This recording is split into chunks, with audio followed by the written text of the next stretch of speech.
오늘의 말씀 고린도전서 7장 25절부터 40절 말씀. 하나님 아버지, 한 주를 시작하는 월요일 아침 이 시간에도 주의 은혜를 삼음으로 주님 앞에 나오게 하시니 감사합니다. 이 시간에도 우리 모두에게 말씀을 통해 하나님의 음성을 들려주옵소서. 예수님의 이름으로 기도합나이다. 아멘. 할렐루야. 성도 여러분, 오늘 하루도 하나님의 은혜와 평강이 여러분 삶 가운데 넘쳐나길 축복합니다. 오늘 우리에게 주시는 하나님의 말씀은 고린도전서 7장 25절에서 40절까지의 말씀입니다. 결혼에 대한 고린도 교회의 질문에 사도 바울은 세부적인 답변을 이어갑니다. 그는 단지 처녀만이 아니라 기혼자와 이혼자와 사별한 자까지 염두에 두고 이 문제를 다루고 있습니다. 먼저 처녀의 결혼 문제에 대한 답변입니다. 25절, 처녀에 대하여는 내가 주께 받은 계명이 없으되 주의 자비하심을 받아서 충성스러운 자가 된 내가 의견을 말하노니. 바울은 이 문제에 대해 주께로부터 특별히 받은 것이 없으므로 주를 위해 충성하는 자 사도로서 자신의 의견을 제시하겠다고 이야기합니다. 바울에게 결혼에 대해 주님께서 친히 말씀하시지 않으신 이유는 무엇일까요? 그 이유는 분명하죠. 하나님께서 결혼을 만드셨고 하나님께서 아담과 하와의 결혼을 주도적으로 이끄셨기에 결혼과 가정은 명백한 하나님의 뜻입니다. 그럼에도 바울이 독신을 고민한 이유는 환난이 임박했기 때문입니다. 26절 27절, 내 생각에는 이것이 좋으니 곧 임박한 환난으로 말미암아 사람이 그냥 지내는 것이 좋으니라. 내가 아내에게 매였느냐? 노예기를 구하지 말며 아내에게서 노였느냐? 아내를 구하지 말라.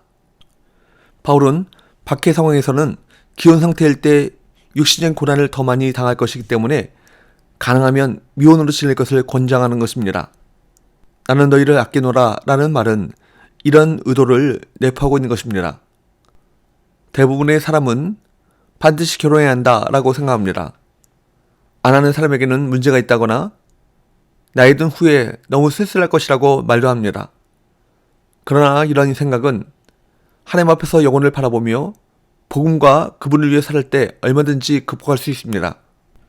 바울은 주님께 받은 명령은 아니지만 충성스러운 자로서 자신의 의견을 말했던 것입니다.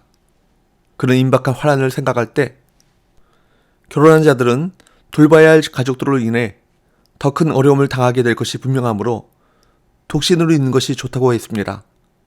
물론 결혼하는 것은 죄는 아니지만 결혼하면 배우자를 살펴야 하는 어려움도 있기 때문에 바울은 임박한 환난으로 인해 결혼하지 않기를 권했습니다. 주님을 위해 또 복음을 위해 더 전력 투구하며 살아갈 수 있기 때문입니다. 오늘날 많은 사람이 독신을 선호하고 있는데 이런 현상에 대해서 어떻게 생각하십니까? 바울의 고민을 생각할 때 바람직한 현상이라고 말할 수 있겠습니까? 일반적인 독신자들은 자신을 위해 쓸 시간과 돈과 에너지를 더 확보하기 위해 독신을 선호하지만 바울은 주님께 충성하기 위한 독신을 말하기 때문에 이 둘 사이에는 근본적인 차이가 있습니다.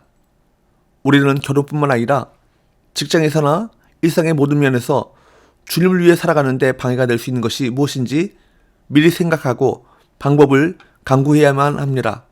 그렇지 않으면 어느새 그것에 얽매이게 될지도 모릅니다. 육신의 정욕을 제어할 수만 있다면 주님을 위한 독신의 삶은 매우 영광스러운 삶이 아닐까요?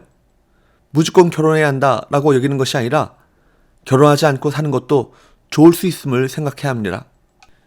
29절에서 31절, 형제들아 내가 이 말을 하노니 그때가 단축하여진 고로 이후부터 안에 있는 자들은 없는 자같이 하며 우는 자들은 울지 않은 자같이 하며 기쁜 자들은 기쁘지 않은 자같이 하며 매매하는 자들은 없는 자같이 하며 세상 물건을 쓰는 자들은 다 쓰지 못하는 자같이 하라. 이 세상의 외형은 지나감이니라. 이 말씀은 마치 아내를 버리라는 말씀처럼 해석될 위험이 있습니다. 그러나 이 말씀은 세상에 있는 것들에 미련을 두지 말라는 메시지입니다. 오래야 할 일이든 기뻐해야 할 일이든 이 세상에서 소유하고 누리는 모든 것들은 다 결국 지나가 버린다는 사실을 일깨우는 말씀이죠. 우리가 이 땅에 있다가 없어져 버릴 것들에 매이면 정작 마음을 쏟아야 할 영원한 것들을 소홀히 여길 수 있음을 경고하는 것입니다. 부부관계나 가정도 이 맥락에서 살펴볼 필요가 있는 것이죠. 그러므로 배우자를 아끼고 사랑한 것은 마땅한 일이지만 주님보다 우선시하면 그것은 곧 우상이 되는 것입니다. 바울은 성도들이 결혼하면 그로 인해 맺어질 새로운 관계들에 얽매여 주님이 우선순위에서 뒤로 밀어날 수 있음을 염려했습니다. 사랑하는 여러분, 우리는 주님의 재림이 가져올 영원한 기쁨과 복을 바라보며 세상 것들에 집착하지 말아야 합니다. 하나님은 세상의 과정과 끝을 주관하십니다. 역사 너머에 나타날 하나님의 영광에 우리의 시선을 두고 초연한 자세로 살아가시기 바랍니다. 그러므로 오늘 본문을 읽으면서 우리가 주목해야 될 초점은 무엇일까요?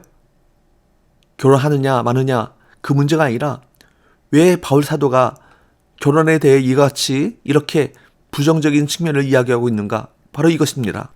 바울이 결혼에 관해 이와 같이 권고한 이유를 35절에서 밝히고 있습니다. 35절 내가 이것을 말함은 너의 유익을 위함이요 너에게 올무에 놓으려 함이 아니니 오직 너희로 하여금 이치 합당하게 하여 흐트러짐이 없이 주를 섬기게 하려 함이라. 고린도 교회 성도들이 흐트러짐 없이 주를 섬기도록 하기 위해서 이와 같이 권고한 것입니다. 바울은 박해가 다가오는 시기에 성도들의 결혼 때문에 또 다른 환난을 겪지 않기를 또 주님을 섬기는 일에 소홀하지 않기를 바랐습니다. 36절 이하에서 바울은 처녀를 둔 부모에게 말합니다. 딸을 시집 보내는 것도 좋지만 시집 보내지 않는 것도 더 좋은 일이라고 말합니다. 왜 바울이 이렇게 권했을까요? 결혼을 하지 않음으로써 주님을 더 충성되게 섬길 수 있기 때문입니다. 결혼한 성도들은 하나님을 기쁘시게 하기보다는 배우자를 위해 마음을 쓴다는 것입니다. 그러니까 바울에게 가장 중요한 것은 무엇입니까? 하나님께서 맡기신 사명을 잘 감당하는 것, 이것이 우선순위였죠. 그 사명은 긴급한 것이었으며 성도에게 가장 중요한 삶의 목적이었던 것입니다. 바울은 39절 40절에서 과부의 처신에 대해 말합니다. 부부는 살아있는 동안 서로 결속되어 있습니다. 그러나 남편이 죽으면 그 결속이 해체되어 아내는 재혼할 자유가 있습니다. 그러나 그 자유를 주 안에서 행사해야 합니다. 바울은 성경의 가르침에 자신의 의견을 더하여 그들이 그냥 지내는 것도 더욱 복이 있다고 말합니다. 이런 발언은 성령에 크게 의존하고 있습니다. 우리는 세상과 다른 기준을 가진 사람들입니다. 결혼하여 부부생활을 하며 가정을 이루는 것, 그것 자체가 삶의 목적은 아닙니다. 다만 결혼을 통해 오직 주님을 기쁘시게 하는 일들을 이뤄가시길 바랍니다. 독신으로 살아야 할지 결혼해야 할지 하나님이 우리에게 정해주신 답이 하나만 있는 것은 아닙니다. 무엇을 선택하든 죄가 되지 않습니다.